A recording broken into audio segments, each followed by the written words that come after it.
say it's my season. Everything is alright. Everything is okay. And everything is all good. And I won't complain even if I... Thanks for coming to my channel and taking the time to listen to what I have to say. This is actually my third time making this exact video because my internet keeps messing up. So, here we go again. Yay. So, hi, my name is Duchess, and today I'll be talking about premarital sex. I will first start off giving you a little personal background about myself and how I've dealt with the situation. We're just going to jump straight into the personal details.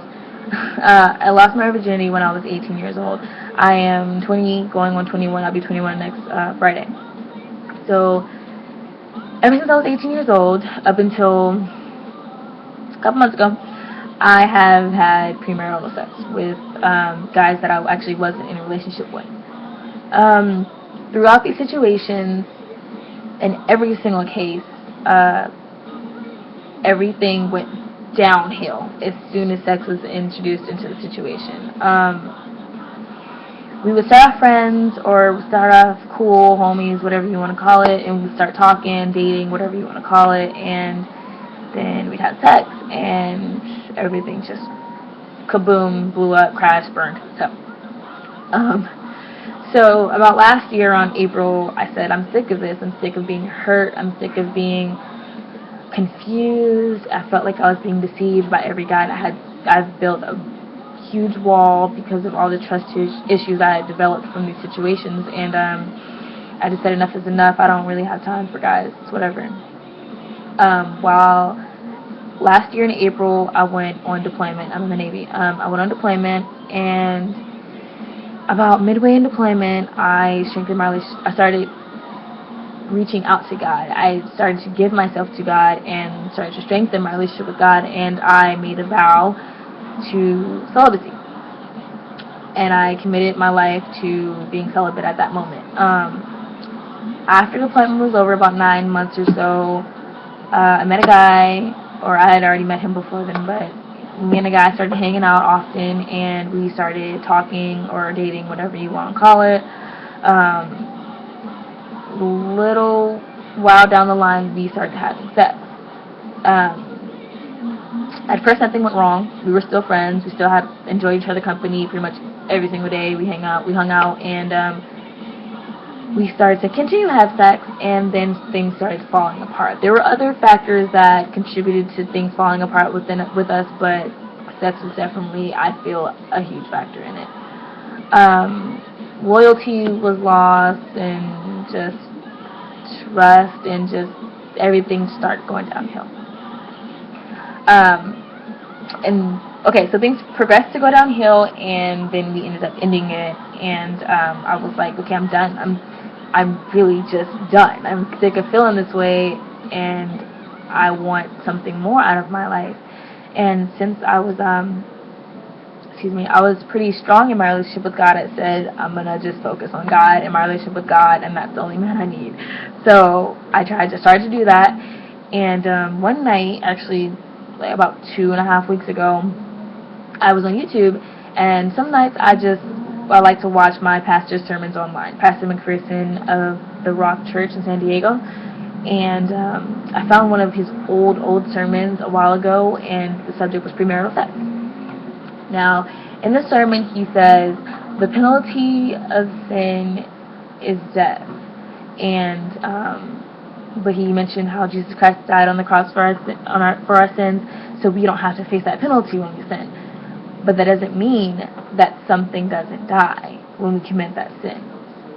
Premarital sex is a sin, so if something does die, like, think about it. If you were to still commit theft and you get caught, you lose your freedom. Consider that something dying. Your freedom is being lost. You're losing your freedom. It's being taken away from you. Once you commit premarital sex, sometimes loyalty dies in the relationship with your partner. Trust may be lost, affection, friendship, attraction even sometimes. And these are the examples of things dying because you've committed that sin. The way that I see it is when I watched this video, I was so taken by it. Like, he's so right. Like, I started recalling situations that I'd been through where the exact same thing happened, where I would commit premarital sex and just things would unravel and fall apart. And I was sick of it. I was so done. And this video, this sermon had just strengthened and put fuel and fire behind the passion I had for being celibate and living for God and wanting to save myself for marriage. I expressed this experience with my friends. Told her about how I watched this video, and I told her about what Pastor McPherson had said and how it made me feel and how it motivated me and inspired me to continue on this path of celibacy, and it inspired her. And she decided that she might want to go ahead and take that same vow.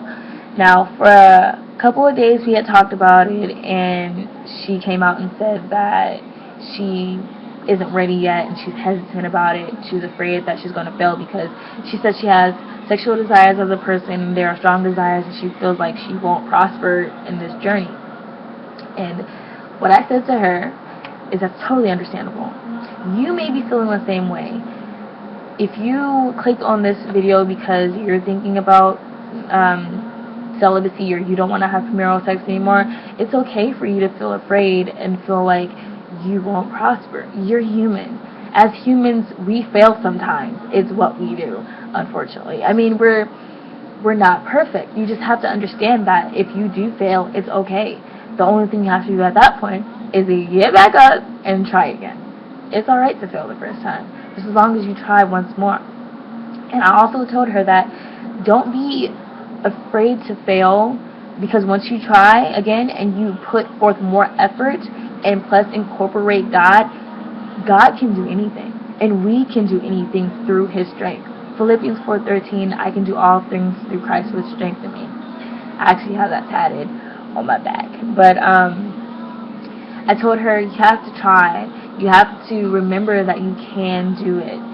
You have to ask Him for help. In Matthew 7:7, it says, ask and you shall receive.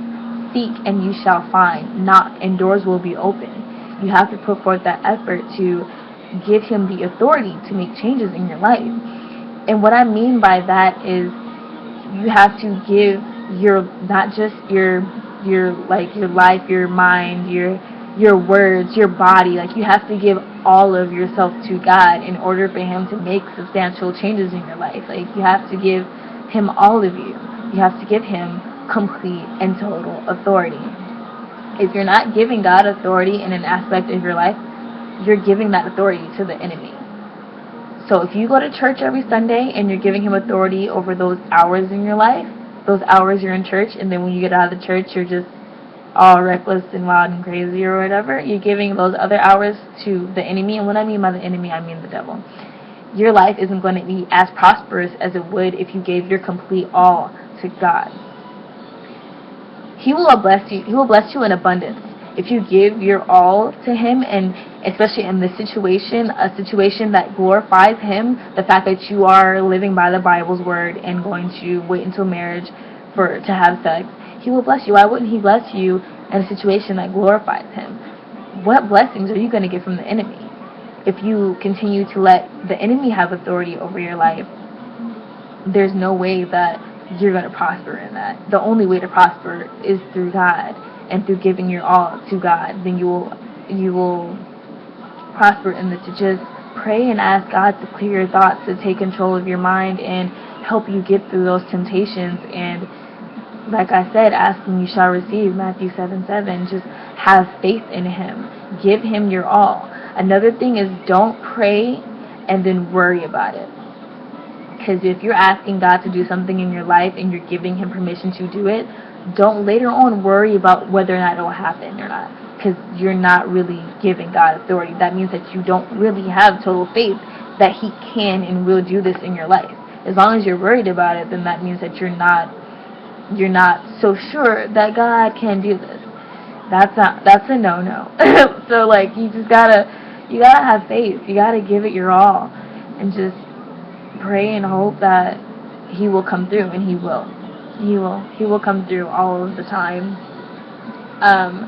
Another thing is, the enemy will play mind games with you. Those doubts that my friend was having, that she couldn't do it, that she was going to falter, those doubts were put in her head from the enemy. He wants you to fail. He wants you to feel like you can't do it so that you won't even try, because he knows that God can win.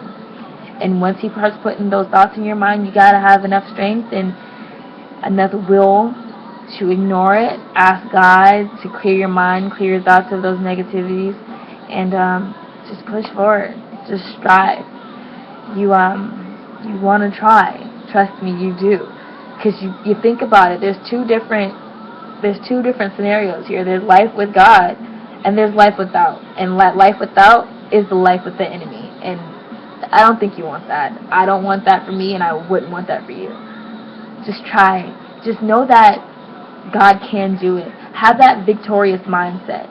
If you want to reach that victory of a lifelong fulfilling life, reaching that point where you marry someone, find someone that God has made for you, and you marry him and be blessed and abundantly. If you have that finish line in mind and you know you're going to reach there, you know that God can get you there, then you'll get there.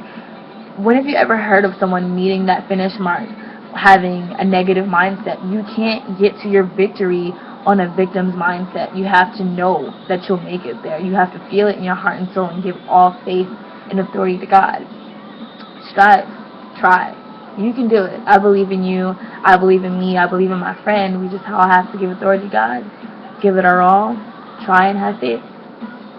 I thank you for watching this video, and I hope that it has helped you in some kind of way. I hope that it's blessed you, and I pray that you share this video with someone that you think it might touch. Thank you. Have a blessed day.